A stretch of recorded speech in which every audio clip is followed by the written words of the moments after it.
When you go back through history and you look at the evolution of societies, and more importantly, if you look at the evolution of empires, right? So you take a look at the Roman Empire, the Greek Empire, the French, the British, all these countries had these moments. I shouldn't say countries, but these empires had these moments of absolute dominance, and they all ended in the same manner. How did they end? What caused them to end?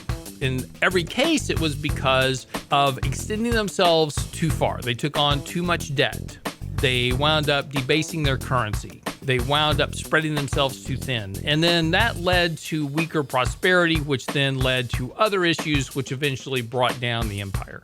And we see this repeatedly throughout history, but yet here we are, because we don't study our history and we don't know our history, we wind up doing exactly the same things, right? And these things always start out, similarly, right? We have this idea of victimhood, is that we start to view ourselves as victims rather than as taking the problems for what they are and then tackling them. So we have this victim attitude. Well, I can't do anything about it. They're doing this to me. Here's a good example of this: student loan debt. That's one of the current symptoms of this victimhood. Oh, it wasn't my fault that I took out all these student loans to go get a degree and then I didn't graduate and now I'm saddled with this debt and I can't get a job. That's not my fault. That's the government's fault for inflicting me with all this debt. That's a victim attitude. We have to maintain responsibility. And if you take a look at earlier generations in our country, particularly when we were going through the massive growth expansion of the country, we were responsible for our issues.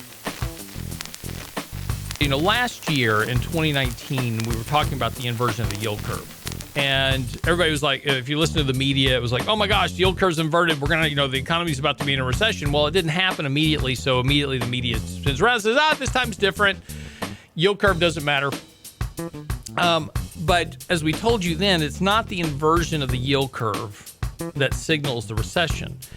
It's when the yield curve uninverts that the recession starts.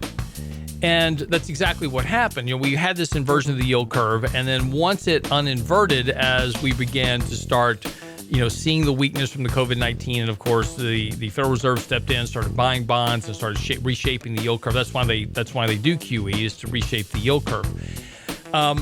That's when the recession was triggered, right? And so the National Bureau of Economic Research has dated the recession start as February of 2020, and it will likely end sometime, next year. During this rally off the lows, we've been adding equity exposure to our portfolios, but we've been hedging that all along the way with, other investments, gold, fixed income, dollars, those type of things. And so, yes, those hedges impair returns short term because they don't rise as much as the market. But what they do is they protect downside risk. It's a very interesting phenomenon that we're in right now, is that we just went through a 35%, decline in March. And during that 35% decline, our email boxes were being flooded by people going, oh my gosh, what do I do? What do I do? I'm losing all my money, whatever it is. I mean, not with us. I mean, our portfolios were not down very much. But we're talking about from, listeners and from other people that read our website, wanting to get advice because they were in these kind of buy and hold models and they lost a lot of money. And what's interesting is that just a month and a half later, it's like they don't even remember that anymore. And they're back to chasing, near bankrupt companies. we saw this recently. You've got guys on, YouTube, pulling Scrabble chips out of a bag to pick stocks. I mean, that's 2 months ago.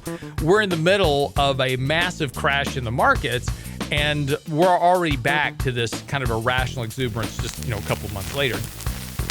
Society only needs 5 things, right? I said the number one thing they need is goods. They need services. You need civil laws, basically, from a contractual purpose, do what you said you were going to do. We need criminal laws. We want to make sure that, and I created this fictional bazaar. If I'm selling these goods and services, if I'm selling you 10 pounds of flour, everyone wants to make sure, hey, Jim's actually selling you 10 pounds of flour. I'd also want to be able to be protected from a marauder coming and stealing my 10 pounds of flour. Those are the criminal laws. And the other thing I need is money, which is the most important economic invention. And those are the really, really roots of what we need as society. And it gets back to what I was saying, freedom of and freedom from, is, the founding fathers and other societies, by the way, it's not all of them, can create, a society that embodies those 5 qualities. But the more you add to that, the more complicated it gets. And again, the more you have to have government essentially be an arbiter, if you will, deciding who wins and who loses. Budgets are 4-letter words. Nobody wants to be told what they can and can't spend. Everybody hates that. As an example, when I got married, I love my wife more than life itself, right? But she hates it. Do not tell my wife what she can and cannot spend. She's very frugal, but don't you mess with her household budget because that's her domain. And she does a great job. She's very frugal. She really watches what she spends. She always stays within her budget the way she wants to do it, but don't tell her what to do. And she likes that control. So in order to have that control, we set up a specific account, we fund that account, and she can spend that account to zero every single month. And I deal with all this. My job, save money. I save and invest. That's my job in the household. Her job is to make sure the household runs. That's just the way we did it, right? That may not work for anybody else. That was just the way we did it. The biggest problem is getting 2 people on the same page of any type of budget or savings plan and making sure the household is functioning and that you're actually, saving money and preparing for these other things. Most time it's one person is doing one thing or doing like everything and the other person, really isn't involved. And this goes both ways, mind you. The husband and wife will come in. The wife says, hey, Jim handles everything. I don't even know what's going on. Jim handles it. I don't like it.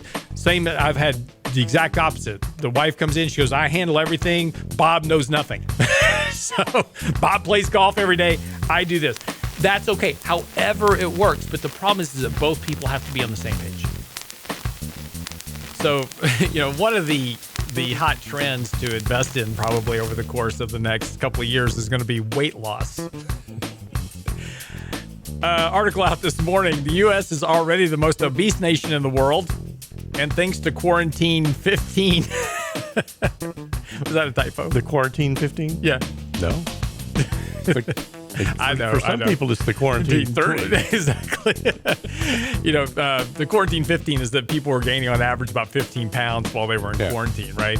Taken from the college 15, the freshman 15. The freshman 15, freshman 10, whatever it is. Of course, when you get to college, the first thing you do is just eat pizza every day. Oh, yeah, because it's free. For the most part, yeah. The meal plan, it's free. It's free because it's on the parents' credit card. Then the parents get the credit card. They go, whoa. Sophomore year's much, much different. Yeah, exactly. This is why my kids are being schooled right now. Is that when you go to college, you will pay for it yourself and you will not be using our credit card. So, yeah, get ready.